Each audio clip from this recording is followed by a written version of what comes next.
70. Let me get your age and your religious affiliation. Age is 22. Religious affiliation, atheist. All right, what you want to talk about, my G?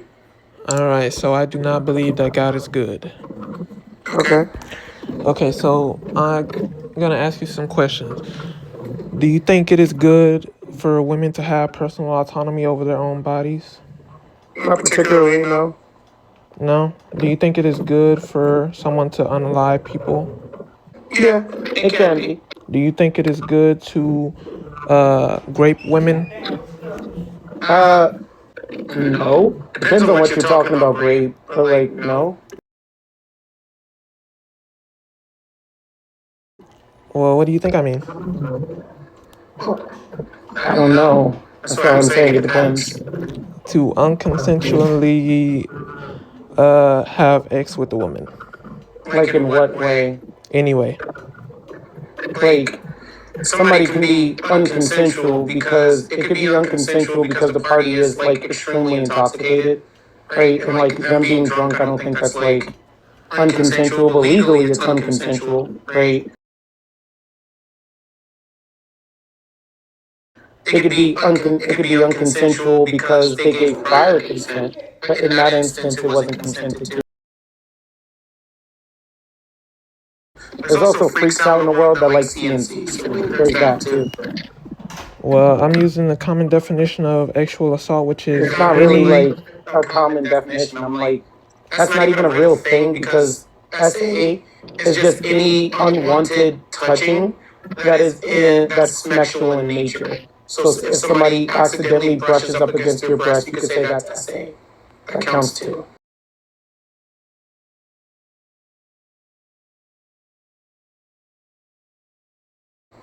So like, so I'm saying you're not really given a specific thing. What are you talking about? Like, okay. I'll give you an example.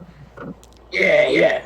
So, say for example, someone breaks into a woman's house, and the woman tells them, obviously, to get out. She's calling the cops, and the person like holds her down and then has sex with her, and she's constantly yelling, "Stop!" Would that be? Oh no, yeah, that's bad. You should stone that guy. That's bad. Probably stone that guy too. Okay, so let me see. Let me go to Deuteronomy 22 verses 28 to 29. Yeah. You gotta go to 26.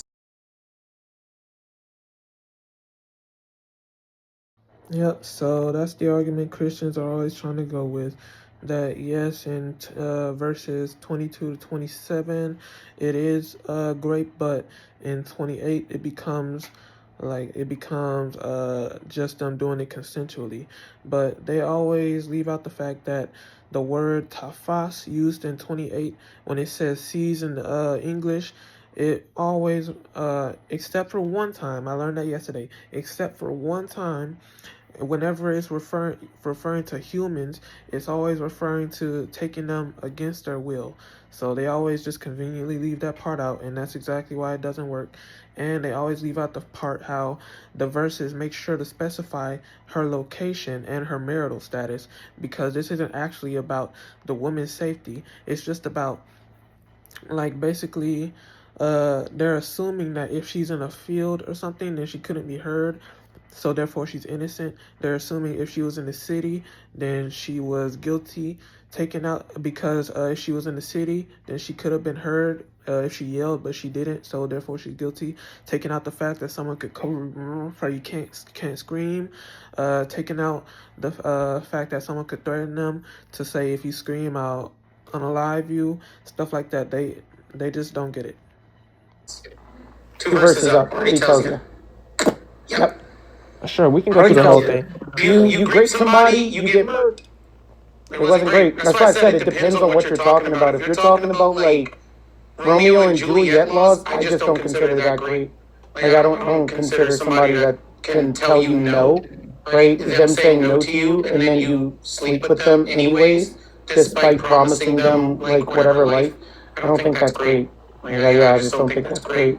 Yeah, So we can go like, through it. And if we can I go through it. convince you though that this You're not gonna be able to. Hold on. If I can You're successfully not going to convince be you able that to. 28 to 29 is great, would you concede that God is not You're great? not going to be able to. But if I did, would you concede that God is not good? You wouldn't be able to. And no, I wouldn't, because you're talking about the actions of humans. You're not talking about God. God is commanding this, is he not? No. Or God gives the law. He says you can do it. It doesn't say you can do it. It says this is what you do if this situation happens. Right. And if this situation happens, what you have to do is you have to pay her father, and then you have to marry her, and you can never divorce her. Sounds like a great punishment. You just raped this woman, and you get to have her for the rest of your life now as a living ex-toy. He never gives a law that says you can do something. He does. What law does he say you can do something? It's implying that you can do it. If you say, No, it doesn't imply that you can do it. It's this is what happens if this does happen. If this, then this. Not you can do this. No. If this, then this. If this doesn't happen, then it's not a situation you need to worry about. It's not like he's proactively saying, like, this is something you can do. Right? Like an example, you would have been better suited saying that he said that you can do something would have been owning slaves, right? He said you can go out and purchase people from the nations around you.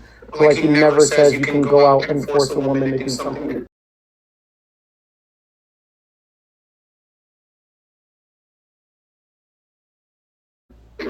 No point does he say this. It'd be contradictory with the idea of you having to protect the widow and the orphan. yeah, so I assume you'd say there's nothing wrong with slavery, right? I mean, like, it depends on how you're enslaving somebody, but like, slavery in and of itself being made to work, yeah, there's nothing wrong with that. So say, for example, well, we can get to that after this. We can get to that after this. Okay, so you want me to read the whole from 22 verses 22 to You 29? can read the whole thing, it doesn't change anything. You're not going to convince me that it's about grape because what it says there, right? First things first, the first one is about a betrothed or unbetrothed virgin, right? Like somebody who's not promised to be married. Or really just a virgin person in the middle of the woods. They get ganked. You want to live the guy. So that's like SA right there. You want to live the guy, right? The second one is adultery, where two people who are not betrothed to each other hook up with one another, and then they get in trouble equally together, right? They get ganked, and then you have one where the first one was the woman was betrothed, and then you have one where the woman was not betrothed, and then the third one, it says if they are found together, which means that this was a consensual action, which means that like there's none of that. The great that's being done here or the violation is in coercion. Just like I would think that it's coercive for a 35-year-old rich man to sit there to a fresh out of high school 19-year-old telling them how they're going to promise them the whole world if they give them their virginity, right? They sleep with them and kick them to the curb. I would think that was very coercive and very dickheadish, right? And I would say, nah, you gotta live up to your promises there, bud. Which is what's being spoken about in the third example. So the first example is great. You gank the guy. Second example, which you gank both parties. And the third example is coercion, to which you just make it right. You have to marry the person you coerced. So I'm not like seeing the issue here. Okay, so I can agree with you that the first two situations are undoubtedly great. So okay, so when we go to They're not great. The first one was great. The second one is just sex. It's just adultery. The third one is coercion, right? It deals with statutory rape, like something that's wrong on paper, but not actually wrong. Like, and realistically, yeah, it's like not it's a really dickheadish thing to do. But like, if you tell somebody, I'm not gonna pay your rent anymore if you don't sleep with me, that's essentially what the third one was talking about. Right? Like that, yeah, it's like great because of that, because of the ultimatum that exists, but it's not actually great. Like you could have left that situation and just paid your own rent. Same way, also like the way that Risen phrases it too. Like, what father in his right mind, right? Mind you, also with this verse, the father gets to pick the punishment in a way, right? Like he gets to decide what is a reasonable cost in this. What father in his right mind is going to go, you just assaulted my daughter? Here you go. Yeah, Does that logically make sense? Like realistically speaking, not this I hate Jesus and God thing. Like realistically speaking, do you think any father would do that? okay, so I can go through this. So yeah, you see, But to answer the question, do you realistically think that a father whose daughter was just assaulted is gonna give her to his assaulter? yes, Give her really? Do you think yes, most fathers would do that? not most fathers today. So you think like majority of fathers, just in general, just in history, Back in a certain point in history, yeah, really? yes, Do you have a good relationship with your father? yes. You do? How good? Are we? Can we get? Can I explain? No. I don't want to hear that because like it's foolishness. I want to hear something actually important.